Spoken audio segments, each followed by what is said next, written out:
जय हिंद। आपका क्वेश्चन है क्लास 12th का होम साइंस का कि दाग धब्बे क्या है। तो प्यारे बंधु आपको हम बता दें कि दाग धब्बे जो है जो कपड़े के रंग को बेरंग कर दे, कपड़े के रंग को क्या कर दे, बेरंग कर दे। जैसे कपड़ा यहाँ पर कुछ गिर गया, उसको धोएंगे, ये देखने में अच्छा नहीं लगे तो क्या कहलाता है, बेरंग हो जाएगा। तो बोलेगा जो कपड़े के रंग को क्या कर दे, बेरंग कर दे, वह दाग धब्बे कहलाती है। क्या कहलाती है, दाग धब्बे। दाग धब्बे कौन समास बोलिएगा प्यारे बंधुओं, दाग धब्बे कौन समास है बोलिएगा, दाग धब्बे कौन समास है। तो दाग धब्बे, ये देखो योजक का चिन्ह लगा हुआ तो कौन समास है, द्वंद्व समास हो जाएगा प्यारे बंधु। जिसमें योजक का चिन्ह आता है द्वंद्व समास होता है। ठीक है, तो कह रहा है दाग धब्बे। दाग धब्बे देखा है अपन दीजिएगा, बोलिएगा वह निशान, क्या बोलिएगा बंधु, वह निशान या वह निशान जो कपड़े के रंग को, क्या बोलिएगा, वह निशान जो कपड़े के रंग को क्या कर देता हो, बेरंग कर देता हो। वह निशान जो कपड़े के रंग को बेरंग कर देता हो उन्हें हम दाग धब्बे कहेंगे। याद हो गया, वह निशान जो कपड़े के रंग को क्या कर देता हो, बेरंग कर देता हो, दाग धब्बे कहेंगे। फिर अगला पद लिखिएगा पैराग्राफ चेंज कर करके, उन्हें हम दाग धब्बे कहेंगे। फिर यहाँ लिखना है कि दाग धब्बे, क्या लिखना है, दाग धब्बे, दाग धब्बे के कई प्रकार होते हैं, के कई प्रकार होते हैं, कई प्रकार होते हैं। दाग धब्बे के कई प्रकार होते हैं। क्या लिखना है प्यारे बंधु, कि दाग धब्बे के कई प्रकार होते हैं। पहला लिखिएगा प्राणिज धब्बे। पहला क्या लिखना है प्यारे बंधु, तो पहला लिखना आपको प्राणिज धब्बे। क्या लिखिएगा, तो प्राणिज, क्या लिखिएगा, तो प्राणिज्य धब्बे, प्राणिज धब्बे आपको याद रखिएगा, प्राणिज धब्बे, प्राणिज धब्बे आपको याद रखिएगा, प्राणिज धब्बे। प्राणिज धब्बे देखा है अपन दीजिएगा, बोलेगा प्राणिज धब्बे जो किसी प्राणिज के मांस से या मछली से या दूध से जो धब्बे कपड़े में लग जाती हो, जो एक निशान उत्पन्न हो जाता है, उसे हम प्राणिज धब्बे कहते हैं। याद हो गया प्यारे बंधु। तो प्राणिज में क्या होता है, तो जैसे मछली, क्या होता है प्यारे बंधु, मछली, मांस, दूध से लगे धब्बे, मछली, मांस, दूध से लगने वाले धब्बे को हम प्राणिज धब्बे कहते हैं। ऐसे भी लिख सकते हैं, प्राणिज धब्बे देखा है अपन, मछली, मांस, दूध से लगने वाले धब्बे को हम लोग प्राणिज धब्बे कहते हैं। अब अगला पॉइंट प्यारे बंधु याद रखिएगा, अगला क्या है, आपका धब्बे देखा है पन दीजिएगा, तो वनस्पतिक धब्बे देखा है पन दीजिएगा, बोलेगा वनस्पतिक धब्बे। अब देखिए वनस्पतिक का मतलब होता है प्यारे बंधु पेड़ पौधे। वनस्पतिक का मतलब क्या होता है, पेड़ पौधे। तो बोलेगा जैसे फल फूल से, क्या लिखिएगा, तो फल कमा फूल कमा फल फूल से, या रस से कमा रस से, पौधे की कोई रस से, पौधे पेड़ के रस से, पेड़ के रस से, किससे, पेड़ के रस से लगने वाले धब्बे को लेगा फल फूल कमा पेड़ के रस से लगने वाले धब्बे को वनस्पति धब्बे कहते हैं।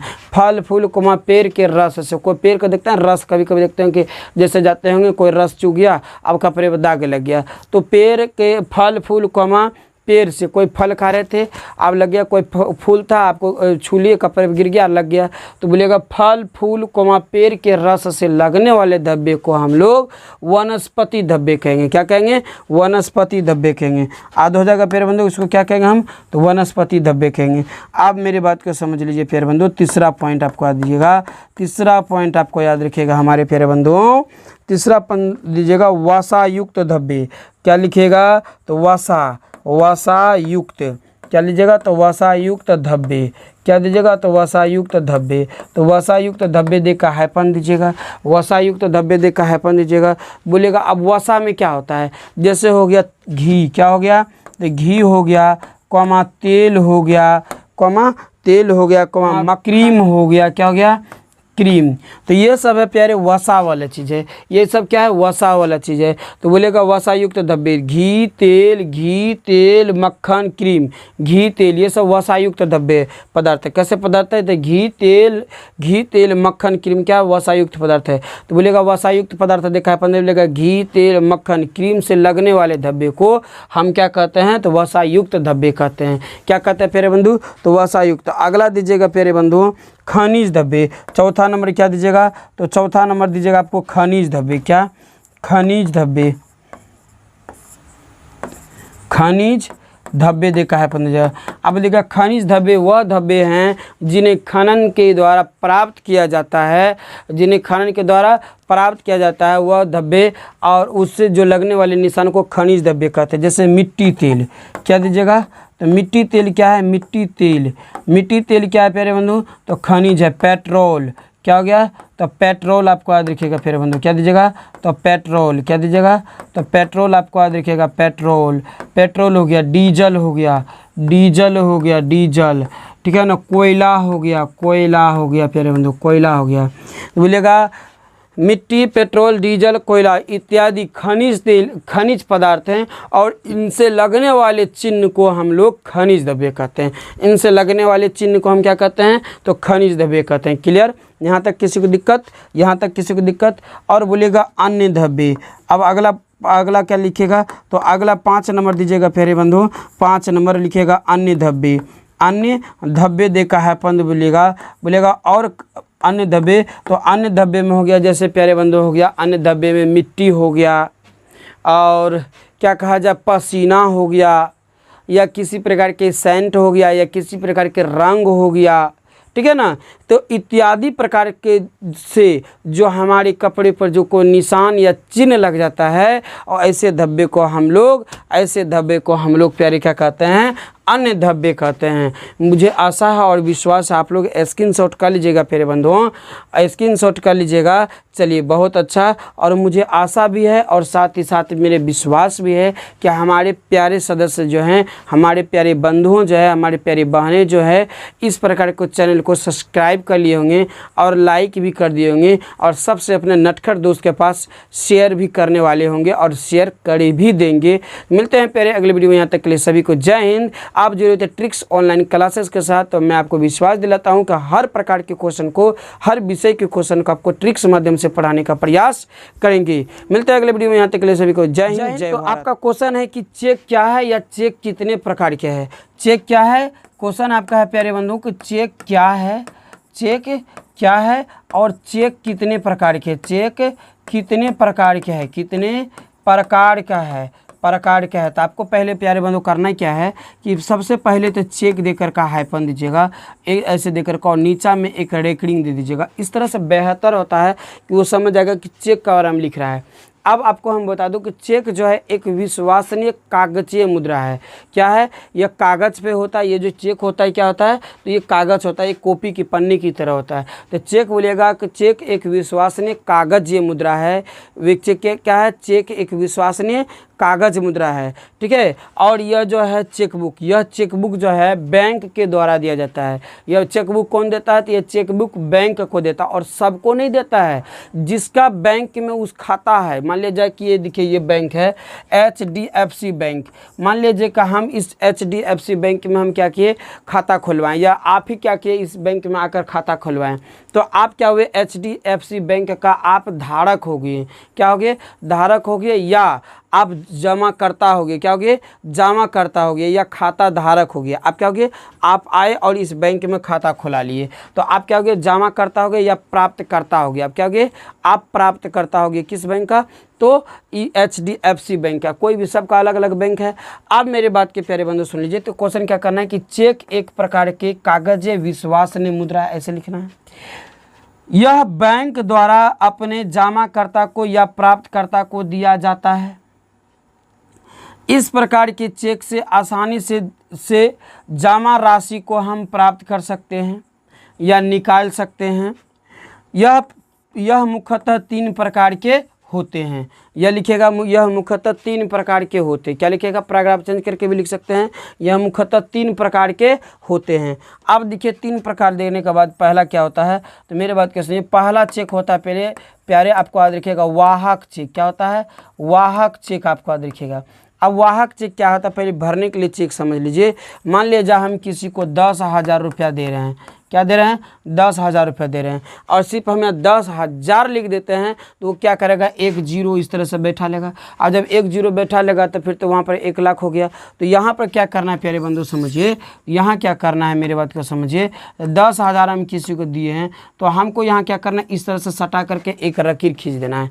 और चेक का एक नियम होता है कि यदि वह कटफट किए हैं अपने मन से, जैसे हम आपको 10,000 ही रुपया दिए थे और अपने मन से क्या किए हैं आप क्या किए हैं कि इसमें एक लकीर खींचे थे, उसके ऊपर जीरो बैठा देते हैं। ये कटा हुआ पर जीरो बैठा है तो बैंक क्या करेगा, जो मैनेजर होता है वह बोलेगा कि यह जो है जिसने बैंक आपको खाता दिया काट करके, यहाँ प्रॉब्लम है, यहाँ पर अगला आप जीरो खुद से बैठा है, तो जाइए आप वहाँ पर सिग्नेचर करवा के लाइए।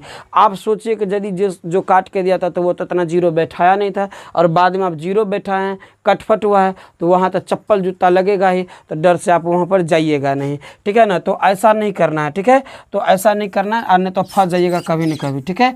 आप अगला बात समझिए। तो यहाँ पर क्या करना है कि इस तरह से लिख देना है। अब 10,000 तो आप हिंदी में यदि लिखना है तो हिंदी में लिख दीजिएगा 10,000, 10,000 मात्र लिखिएगा, मात्र यहाँ लिखना जरूरी है, ठीक है ना। 10,000 मात्र लिख दीजिएगा, नहीं तो वो 10,800 कुछ रुपया ऐसे लिख सकता है। तो यहाँ पर आपको मात्र करने के बाद अब आगे नहीं बढ़ सकता है।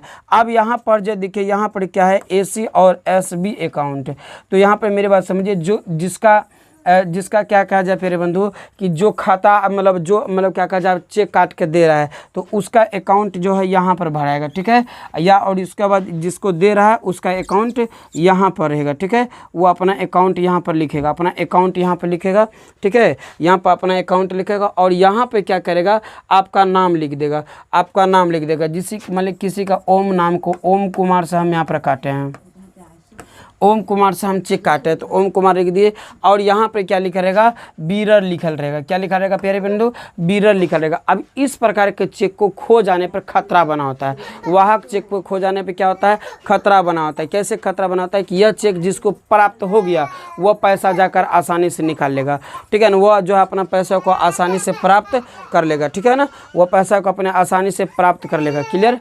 तो वो पैसा को अपने आसानी से प्राप्त करते हैं। यह चेक से जो है खतरा बना होता है।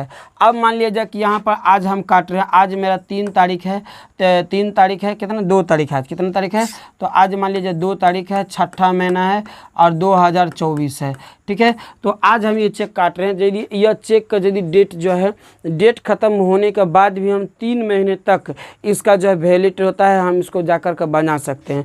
तो आपको याद रखिए कि वाहक चेक जो है सबसे खतरा चेक होता है। यह चेक से आपका धन खो सकता है। तो जैसे मान लीजिए हम आपको ये चेक काट कर दिए, वाहक चेक काट कर दिए, आप साइकिल से जा रहे थे, स्टैंड में आप पन्नी में रख करके पीछे साइकिल के स्टैंड में फंसा लिए थे, आप जा रहे थे, चेक क्या हुआ, आपका गिर गया और जो ससुरा पाया वही उसका पैसा हो गया। वो जाएगा अपना आराम से भाना लेगा, क्या करेगा, उस चेक को भाना लेगा। तो आपको क्या बोलिएगा, वाहक चेक जो है, बोलिएगा आपको क्या फिर बोलना है कि वाहक चेक जो है, आपको क्या लिखना है आंसर। तो आपको लिखना है वाहक चेक प्राप्तकर्ता के सामने क्या होता है। तो बोलिएगा वाहक चेक देखा हैपन दीजिएगा। आपको क्या लिखना है मेरे बात को सुनिए। अब आपको क्या करना है कि वाहक चेक देखा हैपन देना है, वाहक चेक दे करके हैपन देना है, हैपन देना। बोलिएगा वाहक चेक में प्राप्तकर्ता के सामने बीरर मतलब कहा जाए तो वाहक लिखा होता है। क्या होता है, तो वाहक लिखा होता है। जैसे देखिए प्राप्तकर्ता का नाम यहाँ दिए, आपने यहाँ क्या किया कि प्राप्तकर्ता को आप यहाँ पर दिए थे ओम कुमार दिए थे। क्या दिए थे, ओम कुमार दिए थे। अब इसके सामने जो क्या लिखा रहेगा, बीरर यानी वाहक लिखा होगा। क्या होगा, वाहक। और यह चेक मान लीजिए आप 10,000 का चेक काटे हैं, कितने, 10,000 के चेक काटे, तो इसे रख के देना है। तो आपको क्या करना है, यहाँ 10,000 लिख देना है, 10,000 लिख करके मात्र लिख देना है, ठीक है ना। तो बोलेगा वाहक चेक। और ये कौन चेक हम बता रहे हैं, तो आपको बता रहे हैं हम वाहक चेक। कौन, तो बोलेगा वाहक चेक देखा है अपन, बोलिए वाहक चेक में प्राप्तकर्ता, तो प्राप्तकर्ता इसमें कौन है, ओम कुमार है। प्राप्तकर्ता के सामने बीरर यानी वाहक लिखी होती है। क्या लिखी होती है? वाहक लिखी होती है। यह चेक को खो जाने पर खतरा बना होता है, क्योंकि यह चेक जिन्हें प्राप्त होगा वह अपने धन को, आपके धन जमा धन को क्या कर सकता है? निकाल सकता है। तो वाहक चेक आपको याद हो गया। अब देखिए इसका जस्ट ऑपोजिट क्या होता है, तो बोलिएगा वाहक चेक में यहाँ पर तो मान लीजिए ओम कुमार के नाम से वाहक लिखे थे, ओम कुमार के नाम से क्या कहते? वाहक लिखे थे, और यहाँ पर सारा पैसा भर दिए थे, 10,000 रुपये भर दिए थे। यहाँ क्या भर दिया था प्यारे? तो 10,000 भर दिए थे। आप समझिए, आपको हम पढ़ा रहे हैं। अब दूसरा नंबर आदेशिक चेक। कौन? तो आदेशिक चेक। आदेशिक चेक समझिए क्या है। तो आदेशिक चेक क्या है? तो आदेशिक चेक में क्या किए हैं कि आदेशिक चेक में क्या होता है कि ये जो बीरर होता है यानी कि आदेशिक लिखा होता है, इसको काट के यहाँ पर क्या लिख दिया जाता है? तो आदेशिक लिख दिया जाता है। क्या लिख देता है? तो आदेशिक लिख दिया जाता है, आदेशिक चेक लिख दिया जाता है। अब यह चेक में क्या होता है? थोड़ा खतरा होता है। यह चेक में क्या होता है प्यारे बंधु? थोड़ा खतरा होता है। अब 10,000 आप यहाँ पे लिख देते, 10,000 मात्र यहाँ लिख दिए थे। अब 10,000 यहाँ पर भी आप क्या के भर दिए, ठीक है। अब यहाँ पे क्या होगा कि यहाँ पे अकाउंट सबका भरा होता है, लेने वाला को देने वाला को। अब यहाँ जो सिग्नेचर होगा अपन बंधु, यहाँ पर तो नहीं दिया गया है, यहाँ पर देखिए यहाँ पर साइन लिखा हो गया है। कहाँ गया? तो यहाँ पर देखिए कहाँ प्यारे बंधु, तो चलिए इसमें साइन तो यहाँ नहीं, ठीक है ना। तो इसमें क्या होता है, आदेशिक चेक में क्या होता है प्यारे बंधु कि इधर जो है, मेरे बात को समझिए, मान लीजिए हम आपको चेक काट के दे रहे हैं, चेक जो है हम आपको काट के दे रहे हैं, तो हम जो आपको देंगे तो यहाँ पर बीरर यानी आदेशिक वाहक चेक को काट कर हमने आदेशिक चेक लिखे हैं। तो हम आपको जो काट के दिए, तो ये पन्ना को उसको उल्टाइएगा तो पीछे सादा होता है। क्या होता है? पीछे सादा होता है। तो उसमें आपका 2 जगह नाम रहेगा। क्या जगह, कितने जगह नाम रहेगा? 2 जगह नाम रहेगा। अब जाकर कहिएगा कि ये हमारा चेक है, हमको ये चेक बना दीजिए, तो बोलेगा आप आधार कार्ड दीजिए। क्या दीजिए? आधार कार्ड दीजिए, कुछ पर प्रूफ दीजिए, और उस प्रूफ से आपका सिग्नेचर को मिलाएगा। यदि बाद में मान लीजिए किसी कारणवश यदि मैनेजर आपको पैसा दे भी दिया है, तो 1 या 2 महीने के बाद जो पुलिसी कार्रवाई होने के बाद वो पैसा आपसे फिर वो पुनः प्राप्त कर सकता है। तो इस प्रकार के चेक में जो है क्या होता है, बहुत कम खतरा होता है। किसमें? आदेशिक चेक में, ठीक है ना। आदेशिक चेक में, क्योंकि इस चेक में उन्हीं को पैसा दिया जाता है जिसको उस पृष्ठभूमि पर क्या कहा जाए, चेक के जैसे ही चेक है तो इसके पीछे भूमि में सादा होगा, तो पृष्ठभूमि पर क्या होता है, जिसका हस्ताक्षर होता है उसी को पैसा दिया जाता है, ठीक है ना। अन्यथा यदि सिग्नेचर नहीं मिलता है या प्रूफ नहीं दे पाते हैं तो आप वो चेक को यूज नहीं कर सकते हैं। तो यह चेक में बहुत कम खतरा बना होता है। अब आया प्यारे बंधुओं तीसरा नंबर, रेखांकित चेक। कौन आया? तो रेखांकित चेक। रेखांकित चेक आपको आज देखेगा, रेखांकित चेक, ठीक है ना। रेखांकित चेक। अब रेखांकित चेक क्या है? देखिए यहाँ पर दो पेमेंट वाला का जो नाम, जैसे जिसको हम दिए उसका नाम तो यहाँ हम लिख देंगे, जिसको हम यहाँ पर दिए उसका नाम हम यहाँ लिख देंगे। जैसे हम यहाँ लिखे थे ओम कुमार, क्या लिखे थे? ओम कुमार लिखे तो ओम कुमार। अब यहाँ पर हम जैसे हम भरे थे 10,000, क्या भरे थे? तो 10,000 भरे थे। तो यहाँ पर यहाँ शब्दों में भरना प्यारे। तो यहाँ हम जैसे भर दिए 10,000 10,000 मात्र, 10,000 मात्र। अब यहाँ पर भी हम 10,000 दे दिए, ठीक है। तो आपको यहाँ पर करने के बाद यहाँ पर क्या करना है कि इस प्रकार के चेक जो होता है, यहाँ पर क्या होता है कि चेक के जो है, चेक जैसे पे लिखा हुआ या पे, तो पे के ऊपर क्या होता है कि इस तरह से 2 समांतर रेखाएं खींची होती है। क्या होती है? तो रेखांकित, रेखांकित मतलब रेखा, रेखांकित मतलब रेखा, इसके जो है ऊपर 2 समांतर रेखाएं खींची होती है। और यह चेक से जो है कोई धन की खोने की खतरा नहीं होता है।